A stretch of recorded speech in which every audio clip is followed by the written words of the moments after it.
A museum piece, Grandpa? The voice was young, laced with the kind of casual arrogance that comes from knowing your world and assuming it's the only one that matters. Kyle, the range master, leaned over the counter, a smirk playing on his lips. Before him, an old man named Arthur Vance methodically laid a cloth on the polished surface, unwrapping a revolver that looked like it had been pulled from a trench. It was a Nagant M1895, its finish worn to a dull gray, its wooden grips scarred. "Something like that," Arthur said, his voice a low rumble. Kyle laughed, a sharp barking sound that turned a few heads. "Tell you what, I'll bet you a steak dinner, best in town, against that rusty relic. You can't even hit the 50-yard steel plates with that thing. You miss one, I keep the gun." The old man's hands stilled. He looked up, his pale blue eyes meeting Kyle's for a long moment. He didn't say a word. He just gave a slow, deliberate nod. A deal was struck in silence. But what Kyle saw as the easy acquisition of a curio was something else entirely. It was the awakening of a ghost. Type honor in the comments if you believe our elders deserve respect. Arthur Vance was 82 years old, but his age was a number that failed to capture the man himself. It was better measured in the fine latticework of lines around his eyes, in the deliberate, unhurried way he moved, as if conserving a finite supply of energy. He lived in a small bungalow on the edge of town, a place of quiet order where the floors gleamed and the furniture was older than most of the town's residents. His hands were his history. The knuckles were swollen with arthritis, the skin a roadmap of faded cuts and calluses from a lifetime of work that had nothing to do with the desk. A slight, persistent tremor lived in them, a faint vibration that only stilled when he was holding something of purpose, a tool, a garden trowel, or the cold, familiar weight of the Nagant. There was a scar, too, a thin white line that started at his right temple and disappeared into his wispy gray hair. It was a detail most people missed, a pale comma in the long story of his face. He carried his ammunition not in a modern plastic case, but in a small oiled leather pouch that smelled faintly of brass and time. The pouch, like the gun, was a relic. It had been with him for so long that its texture was a part of his memory, as familiar as his own skin. On mornings like this, before heading to the range, he performed a ritual. He sat at his small kitchen table, a clean white cloth spread before him, and disassembled the revolver. The process was a meditation. The Nagant was a peculiar weapon, an over-engineered piece of Tsarist machinery with a gas seal system that made its trigger pull notoriously heavy. But Arthur knew its secrets. His fingers, despite their tremor, moved with an ingrained certainty. He unscrewed the ejector rod, swung out the cylinder gate, and pushed each of the 7 chambers clear. He cleaned every part with a dedication that bordered on reverence, the scent of hops number 9, filling the small kitchen. He wasn't just cleaning a gun, he was communing with a memory. Each click of the mechanism, each scrape of the brush against steel, was a word in a language only he understood. The revolver wasn't just metal and wood. It was a promise. It was a witness. As he worked the cleaning rod through the barrel, his gaze went distant. The sunlight streaming through his kitchen window seemed to fade, replaced by the memory of a different light, a cold gray luminescence filtering through the dense canopy of snow-laden pines. The tremor in his hands briefly worsened, a ghost of an ancient cold. He paused, closing his eyes for a moment, before continuing his work with renewed focus.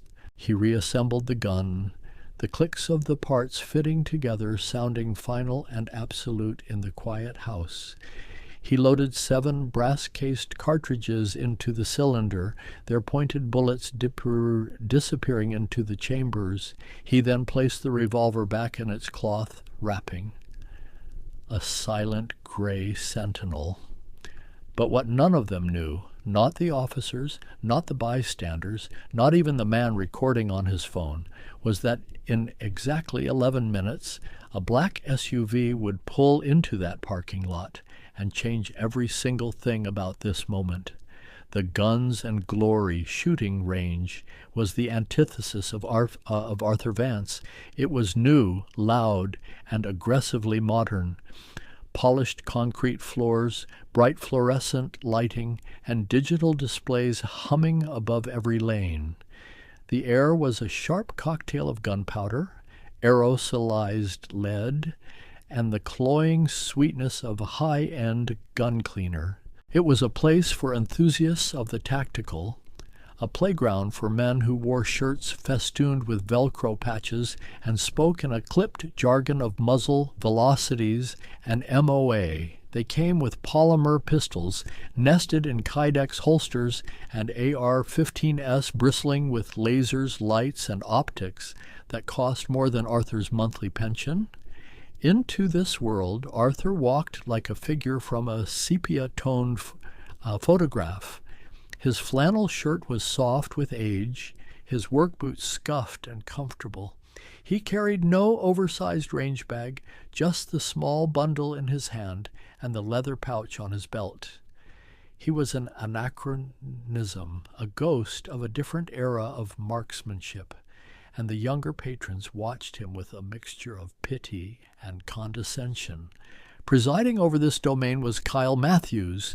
At 28, Kyle was the embodiment of the modern gun culture. He'd done a 4-year stint in the Marines, served 1 tour in Afghanistan that was more boring than he'd ever admit, and now he ran his father's gun range with an iron fist and a perpetual smirk. He was fit, knowledgeable about the latest hardware, and possessed a deep-seated conviction that anything made before the year 2000 was functionally obsolete. He saw the world in black and white, tactical and FUD, and Arthur, with his ancient revolver and quiet demeanor, was the king of the FUDs. Kyle's job was to ensure safety, but his passion was to dispense judgment. He moved through the range with a proprietary swagger, correcting grips and offering unsolicited advice, his voice always a little too loud. He saw Arthur's arrival not as a customer, but as an opportunity for entertainment. The old man represented everything Kyle disdained: old technology, old methods, old ways of thinking. He was a living fossil, and Kyle was the eager paleontologist ready to label him for display. The other shooters took their cues from him. They saw the way Kyle's eyes lingered on Arthur's revolver, the way his lips curled into a smirk, and they adjusted their own attitudes accordingly. The range became a silent courtroom, and Arthur Vance was already on trial. The officer thought this was the end of the conversation. He was wrong. This was the beginning of the worst day of his career. The scene replayed itself with more detail, the air thick with unspoken judgment. Kyle leaned on the glass counter, his posture a study in casual dominance. "Sir, I'm going to need to see that firearm before you take it to a lane," he said, the word "sir" a hollow courtesy. Arthur placed the cloth-wrapped bundle on the counter and slowly unfolded the corners. The Nagant lay there, stark against the white fabric. It wasn't just old. It looked tired.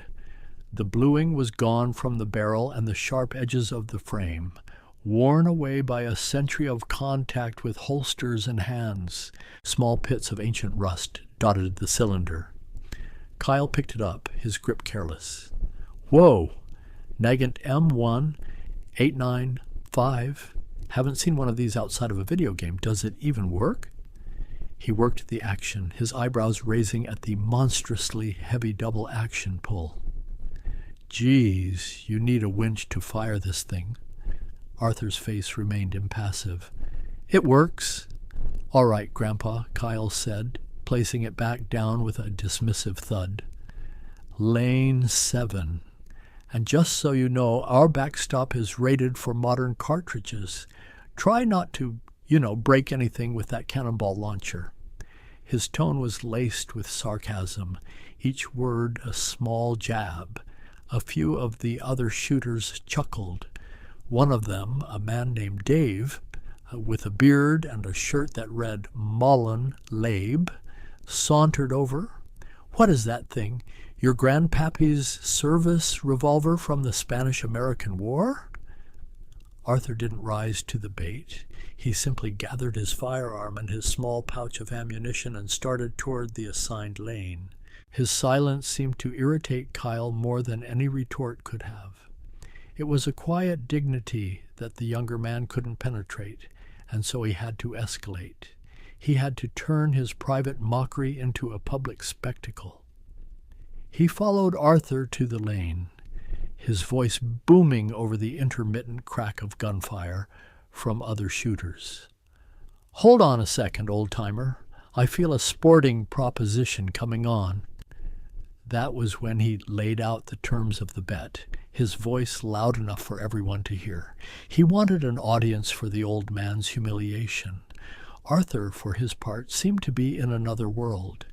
He methodically pulled on his safety glasses and ear protection, his movements slow and deliberate. He loaded the 7 strange bottlenecked cartridges into the cylinder, each one seating with a dull click. He ignored the stares, the whispers, the smirks. His focus narrowed until the only things that existed were himself, the 7.5 pounds of steel in his hand, and the 6 white steel plates shimmering in the distance 50 yards away. The bet was now public knowledge, a piece of theater for the range's afternoon patrons. People started to drift over from their own lanes. Their high-tech rifles and pistols held loosely at their sides. They formed a loose semicircle behind Arthur and Kyle, a Greek chorus ready to witness the inevitable outcome. The air grew thick with anticipation. Kyle, feeding off the attention, amplified his bravado. All right, here are the rules of the game, he announced, as if presiding over a championship match. 6 plates, 50 yards. You get 7 shots. You have to clear the entire rack. Every single plate has to fall. You leave even one standing. That beautiful piece of history comes home with me. He patted his hip. I've even got a spot for it on the wall in my office. The Fud's Folly. Laughter rippled through the small crowd. Dave, Kyle's sycophantic sidekick, chimed in, his voice full of false sympathy. You better have the transfer paperwork ready, old man. Kyle's got a federal firearms license. It'll all be legal and official when he takes your gun. The taunts were like stones thrown into a still pond. They made ripples, but they didn't seem to disturb the depths of Arthur's composure. He stood at the firing line, his back to the audience, and looked downrange. He didn't seem to hear them, or if he did, he gave no sign. He raised the revolver, testing its weight, its balance. He held it in a one-handed grip, a style no one had used seriously in half a century. This only added to the crowd's amusement. It looked awkward, unstable, a pose from an old black-and-white movie. Kyle shook his head, a grin spreading across his face. This was going to be even better than he'd thought. The old man would be lucky to hit the dirt berm, let alone a 10-inch steel plate 50 yards away, with a one-handed grip and a 20-pound trigger pull. The stage was set. The audience was waiting. The humiliation was primed and ready. And as he sat there in that plastic chair, waiting for someone to call his name, not a single person in that room knew that the tremor in his hands wasn't from age. It was from the same thing that had earned him the medal locked inside the glove box of his truck. For Arthur, the fluorescent lights of the gun range began to dim. The sharp reports of .223 rounds and 9mm pistols faded into a dull, distant roar, like the sound of a faraway ocean. He stood at the firing line, but he was no longer in Northwood, Ohio. The smell of gunpowder was replaced by the clean, sharp scent of pine and the metallic tang of fear. The polished concrete beneath his feet felt like frozen earth, crunchy with snow. He wasn't an 82-year-old man being mocked by a child. He was 24 again, and he was freezing. The weight of the Nagant in his hand was the same.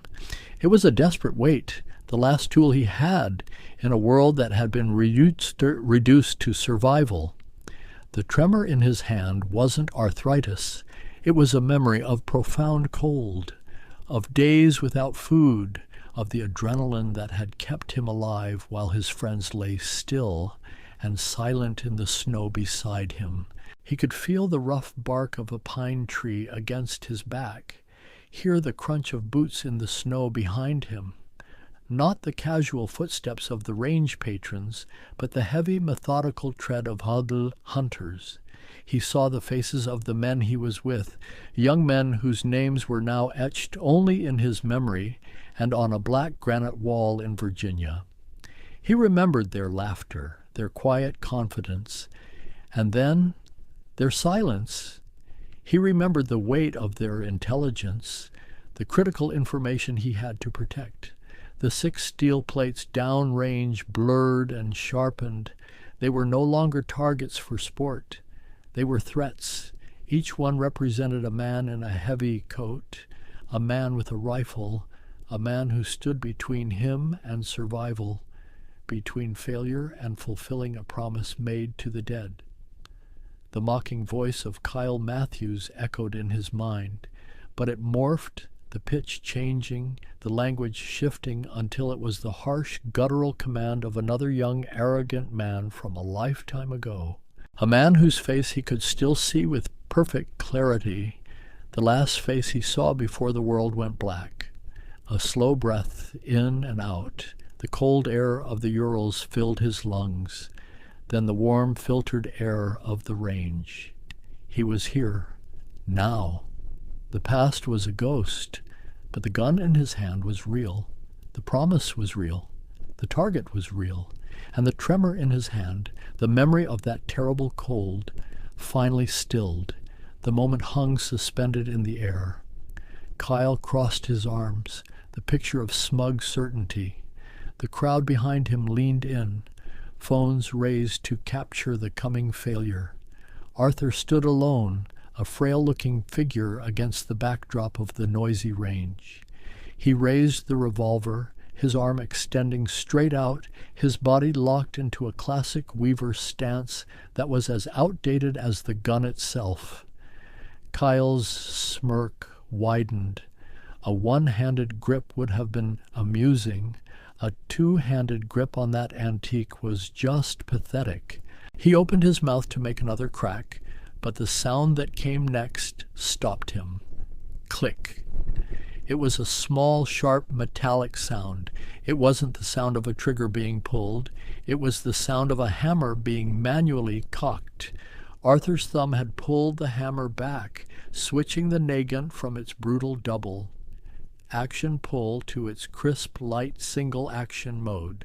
It was a shooter's move, a subtle, expert detail that 99% of the people watching wouldn't understand. But Kyle understood. For the first time, a flicker of doubt crossed his face. His smirk didn't vanish, but it lost some of its conviction. Arthur's stance was rock solid. The tremor was gone. His arm was as steady as a granite post. He held his breath. The world narrowed to the front sight, the rear sight, and the first white plate on the far left of the rack. He squeezed the trigger. The Nagant barked, a surprisingly sharp report that was deeper and louder than the other pistols on the line. 50 yards away, a cloud of lead dust erupted from the first plate. Ping! The plate vanished, knocked cleanly off its hanger. Before the sound had fully registered with the crowd, Arthur had already shifted his aim. His thumb cocked the hammer again. Click. He fired. Ping. The second plate fell. Click. Ping. The third. Click. Ping. The fourth. His rhythm was not fast, but it was relentless. It was the pace of a machine. Calm, unhurried, perfect. Click. Ping. The fifth plate disappeared. A stunned silence was falling over the range. The other shooters had stopped what they were doing. All eyes were on the old man and the last remaining plate. Click. Arthur took a breath. He exhaled slowly. He squeezed. Ping. The sixth plate fell. For a moment there was no sound but the hum of the ventilation fans. 6 shots, 6 hits. The rack was clean. In the back of the crowd, a man who had been quietly filming the spectacle lowered his phone. He looked at the old man, then at the name on the lane, assignment screen, Vance. And a memory, 50 years dormant, began to stir. What the young officer didn't realize was that someone was already watching. Someone who recognized that face from a photograph that had hung on a wall in the Pentagon for 19 years. Mr. Henderson was not like the other shooters.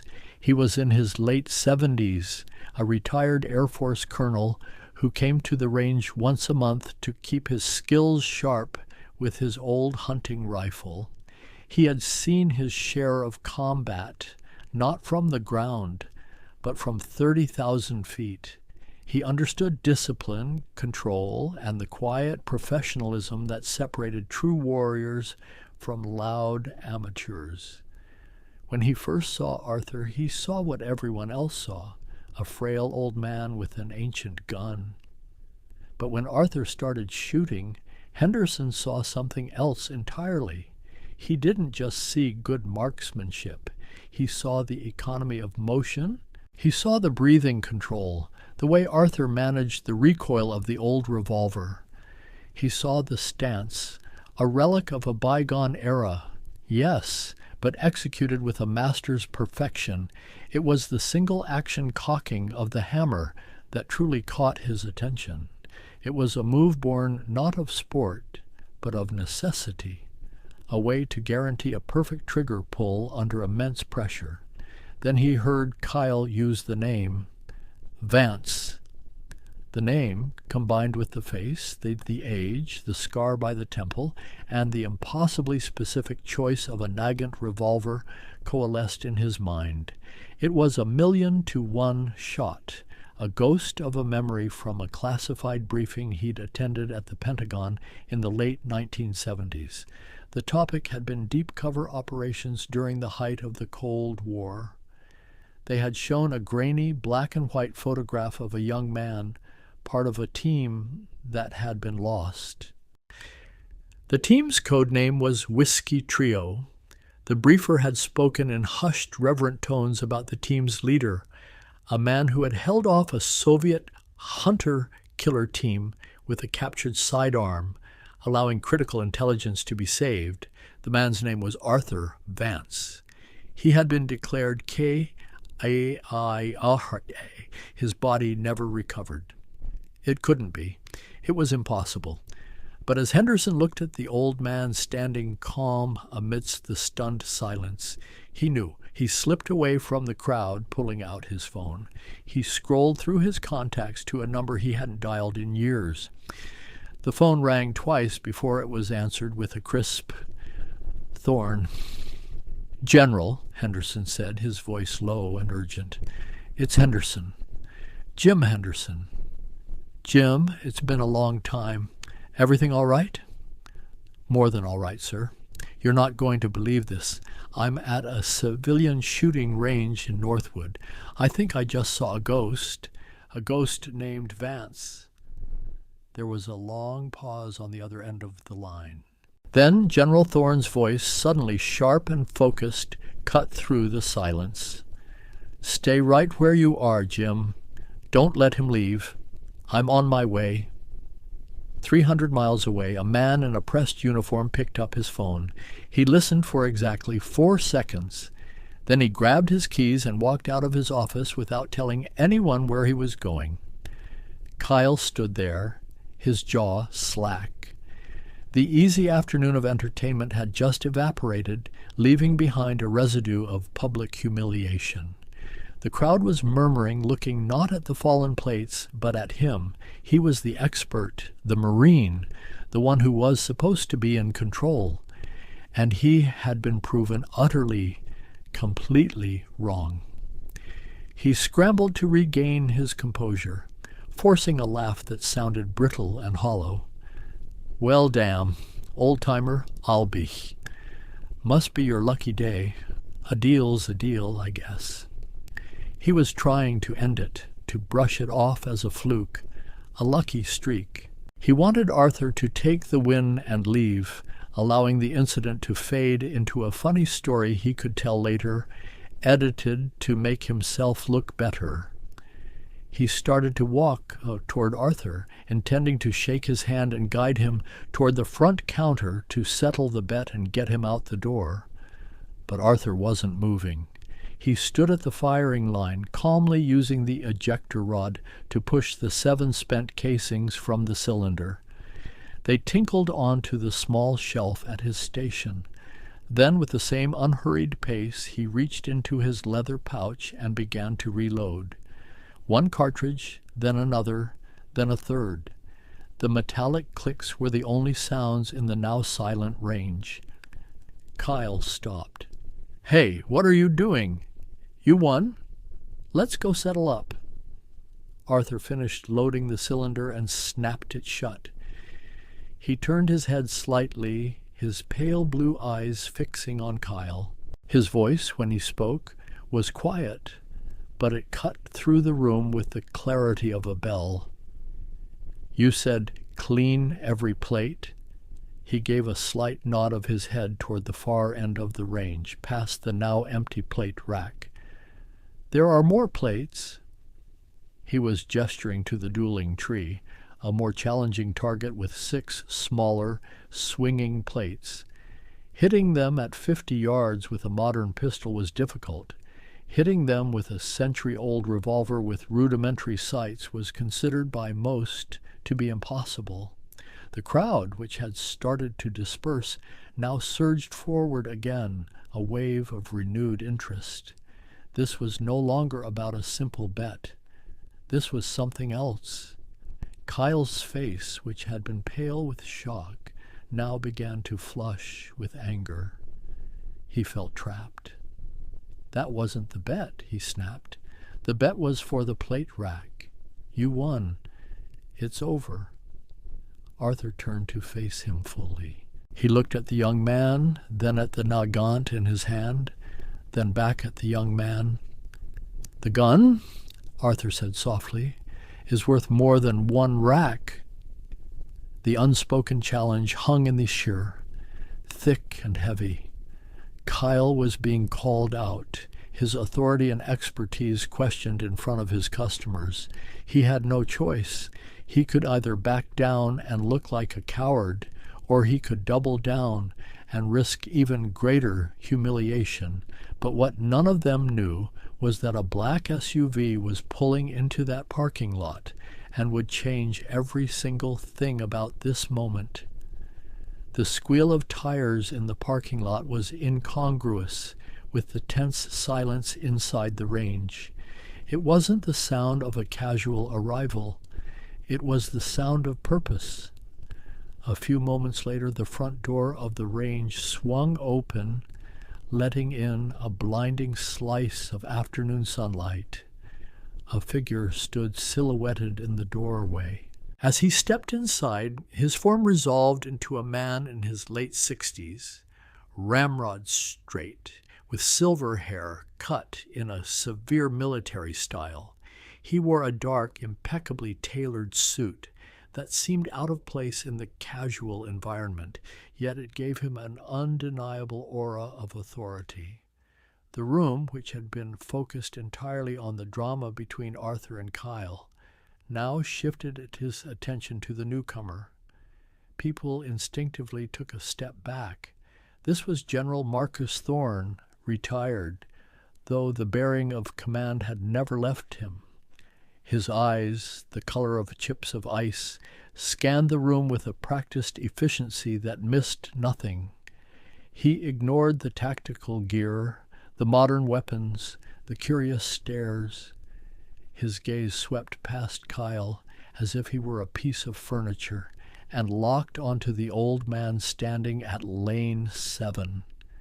A flicker of something unreadable crossed Thorne's face. Recognition, disbelief, a profound and ancient sorrow. He began to walk forward, his expensive leather shoes making no sound on the concrete floor. He moved with the quiet confidence of a man who had walked into far more dangerous rooms than this one. Kyle, seeing his authority usurped, puffed out his chest and stepped forward to intercept the stranger. "Excuse me, sir," Kyle began, his voice attempting a firmness it didn't feel. "This is a live fire area. I'm the range master. I need you to stay behind the line." Thorne didn't break his stride. He turned his head just enough to fix Kyle with a glacial stare. He didn't raise his voice. He didn't need to. "Son," he said, and the single word carried the weight of 4 decades of command, "stand down." It wasn't a request. It was an order, delivered with an authority so absolute that it vibrated in the air. Kyle froze, his mouth half open. The words he had been about to say died in his throat. He felt like a child who had been scolded by a fearsome principal. He physically recoiled, taking an involuntary step backward. Thorne continued his path, his focus entirely on Arthur, who had turned to watch the general's approach, the Nagant still held loosely in his hand.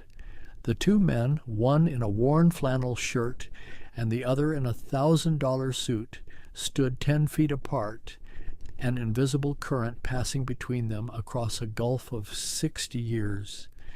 General Thorne came to a halt a few feet from Arthur. The 2 old men looked at each other, and in that shared gaze, a silent conversation took place, a conversation of shared history, of trauma, of survival. The rest of the room, the bet, the gun, all of it faded into irrelevance. Thorne's stern commander's face softened, the hard lines easing with a wave of raw emotion. "Arthur?" he asked, his voice unexpectedly thick. "My God, it really is you." Arthur gave a slow, almost imperceptible nod. He offered no words, his expression a mask of weary calm. Thorne turned his attention to the crowd, his voice now ringing with a formal, resonant power. It was the voice of a man used to briefing presidents and commanding armies. "My name is Marcus Thorne. I need everyone in this room to understand what you are witnessing." He gestured not at Arthur, but at the old revolver in his hand. "That firearm is not a relic. It is a piece of American history, and this man," he said, his voice dropping slightly, "is a hero who was erased from it." He paused, letting the weight of his words settle. Kyle, Dave, and the other onlookers stared, their faces a mixture of confusion and awe. Thorne's eyes found Arthur's again. "This man's name is Master Sergeant Arthur Vance.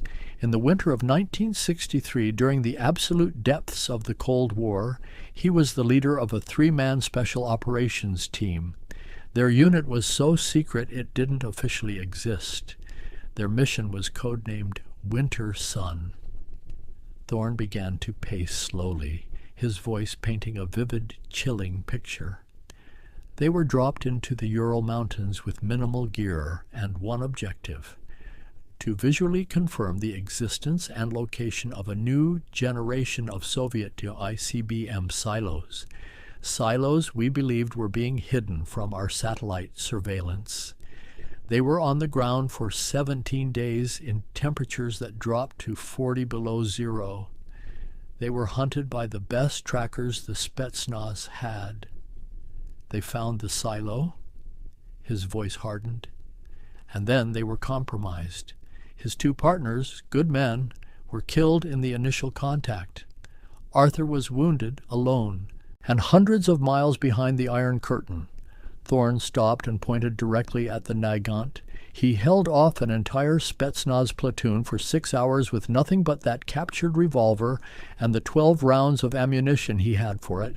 He created a diversion that drew the enemy away from the dead drop where he had hidden the intel. He bought just enough time for our assets to recover the film. The information on that roll of film prevented a war. We know this because the Soviet premier himself referenced it in a back-channel communication a month later. Thorne looked around the room, his gaze piercing. Sergeant Vance was captured. He spent 4 years in a gulag in Siberia. We traded a high-level KGB colonel for him in '67. But the mission was so classified, his survival had to remain a state secret. To the world, and even to his own family, Arthur Vance was listed as killed in action. We never got to thank him. We never got to give him his medal. We buried an empty coffin with his name on it. He looked at the old gun again, his voice filled with awe. That revolver, it's listed in the classified annex of the CIA Museum archives as the Ural Ghost's revolver. We all thought it was at the bottom of a river in Siberia. The worst part wasn't the disrespect. The worst part was that he had heard those exact words before, 50 years ago, from a man who was dead 6 hours later. The silence that followed Thorne's revelation was absolute, profound, and heavy with the weight of history. It was a silence so complete that the hum of the fluorescent lights overhead seemed deafening. The casual, sporty atmosphere of the gun range had been transformed into something sacred, a place of unexpected reverence.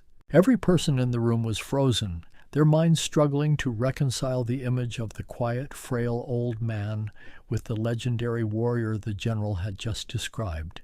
Kyle's face was the color of ash. His mouth hung open, his earlier arrogance replaced by a look of sickening, gut-wrenching shame. He looked at Arthur, truly looked at him for the first time. He saw the scar at his temple not as a mark of age, but as a testament to a bullet or a blow. He saw the tremor in the old man's hands, not as weakness, but as the physical echo of unimaginable hardship. He saw the worn-out flannel shirt and faded jeans not as signs of poverty, but as the humble camouflage of a man who had actively chosen to be invisible. The rusty Nagant in Arthur's hand was no longer a piece of junk. It was a holy relic. Dave, the man who had joked about the transfer papers, seemed to shrink in on himself, his eyes fixed on the concrete floor, as if hoping it would swallow him whole.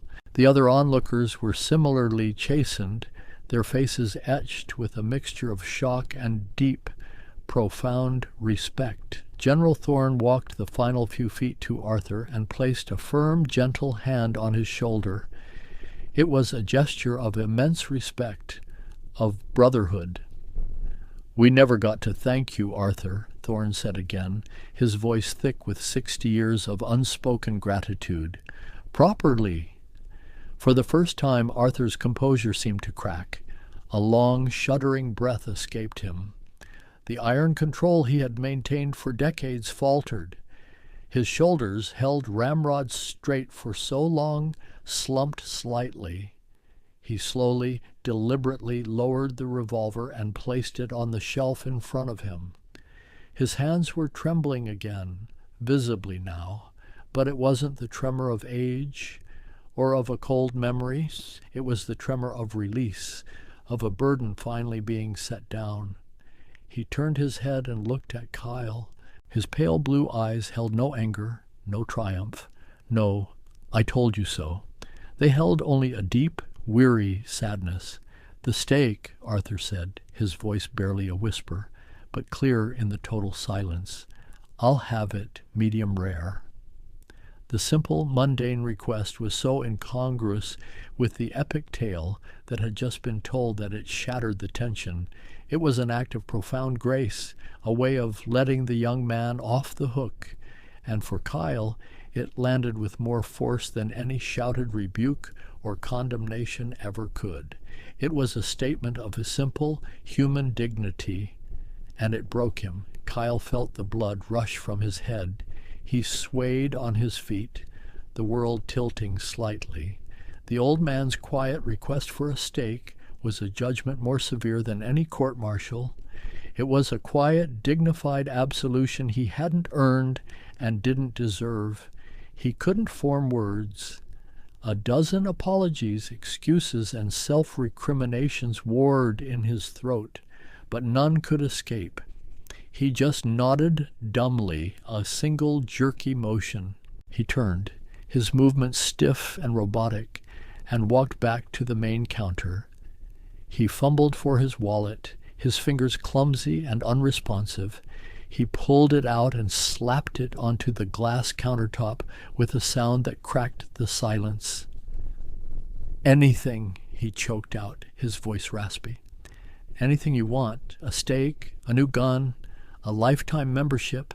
It's all on me, for as long as you come here." It was a clumsy, pathetic, wholly inadequate offering, but it was the only thing he could think to do. It was his penance.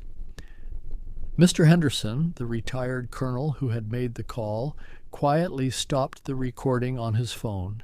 He walked from the back of the crowd, his posture erect, his face a mask of solemn respect. He stopped directly in front of Arthur, drew himself up to his full height, and rendered a salute so sharp and precise it could have cracked glass. "Sir," Henderson said, his voice ringing with sincerity, "it is a profound honor." Arthur, looking startled by the formal gesture, slowly raised his eyes to meet Henderson's and gave a slight, acknowledging nod. The gesture broke the spell that held the other patrons captive. One by one they began to react. An older man in a Vietnam veteran cap stepped forward and also saluted. Then another. The younger shooters, the ones in tactical gear, who had been smirking just minutes before, didn't salute. It wasn't their place. But they did the next best thing. They stood a little straighter. They lowered their heads in a universal sign of respect. They looked at Arthur Vance not as an old man, but as a pillar. The shooting range had become a hall of honor, the fluorescent lights like spotlights on a man who had spent a lifetime in the shadows. All the noise, all the arrogance, all the modern swagger had been stripped away, leaving only a quiet, powerful moment of earned respect. She closed the file and set it on the desk. In 48 hours, that file would be open again, but this time she wouldn't be the one reading it. Later that evening, in a quiet, wood-paneled booth at the back of the best steakhouse in town, two old soldiers sat across from each other. The Nagant Revolver rested on the white linen tablecloth between them, a silent guest of honor. They didn't speak of the mission, of the cold, or of the years Arthur had lost in the darkness of a Siberian labor camp. The wounds were too old, the memories too raw for clumsy words. Instead, they spoke of the lives they had lived in the long decades since. Thorne talked about his career, the commands he had held, the frustrating bureaucratic battles he had fought in the halls of the Pentagon. He confessed that he had never stopped looking for Arthur. A declassified document he had stumbled upon in the early 90s, detailing prisoner exchanges, had contained a single redacted line that gave him a sliver of hope, a ghost of a chance that Arthur had made it home and simply vanished. I always wondered, Thorne said, his voice low as he looked at his old friend. I'm sorry we left you in the dark for so long. It wasn't right. Arthur, in turn, spoke of his quiet life. He talked about the odd jobs he'd worked, the small house he'd bought, the garden he tended with meticulous care. He spoke of the peace he had found in anonymity, in being just another face in the crowd. I didn't want a parade, Arthur said, looking at the revolver. I just wanted it to be over. He had learned to live with the ghosts, to keep them quiet. Coming to the range, using the Nagant, was his way of reminding himself that he had survived. Back at Guns and Glory, a permanent change was taking place. The next morning, Kyle took down the flashy, aggressive posters that decorated the walls. In their place, he hung historical photos of American servicemen. He typed up a new sign and placed it in a frame on the front counter. All veterans shoot for free. All equipment will be respected.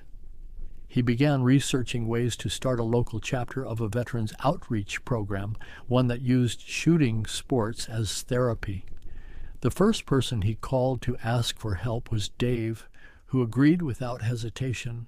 The video Mr. Henderson had taken was never posted to YouTube or shared on social media. He sent it to one person, General Thorne. It was quietly entered into the classified archives at Langley, the final living postscript to the file of a man once thought to be a ghost. In the end, it was never about the stake or the bet or even the gun. It was about seeing. For 60 years, Arthur Vance had been invisible, a man deliberately erased from history, living a quiet life of solitude. The world had looked at him and seen only a frail old man. They saw worn clothes, trembling hands, and an obsolete firearm. They saw what they expected to see. But on that one ordinary afternoon in the bright, noisy confines of a modern shooting range, the veil was lifted. The arrogance of youth collided with the quiet dignity of experience, and for a brief, startling moment, everyone was forced to see the truth. They saw a hero who had never been acknowledged, a warrior who had traded his youth for their safety, and a man who carried the weight of a silent promise. The story reminds us that behind every aging face, there is a life lived, a story to be told, and battles fought that we know nothing about. True strength isn't always loud and polished. Sometimes it's quiet, patient, and carries a rusty old revolver. The most profound respect is the kind that's earned in silence and given freely when the truth is finally revealed. A month later, Arthur was back at the range. He stood in lane 7, not as a customer, but as a teacher, patiently showing a nervous young shooter how to properly grip a revolver. He wasn't a ghost anymore. He was just Arthur, finally seen for who he truly was. If you were moved by Arthur's story and believe in honoring the quiet heroes who walk among us, please subscribe to our channel. Every subscription helps us continue to find and share inspirational stories like this one. Click the bell so you never miss a moment of respect and vindication. Share this story with someone who needs to hear it, and let us know in the comments what true honor means to you. Thank you for watching.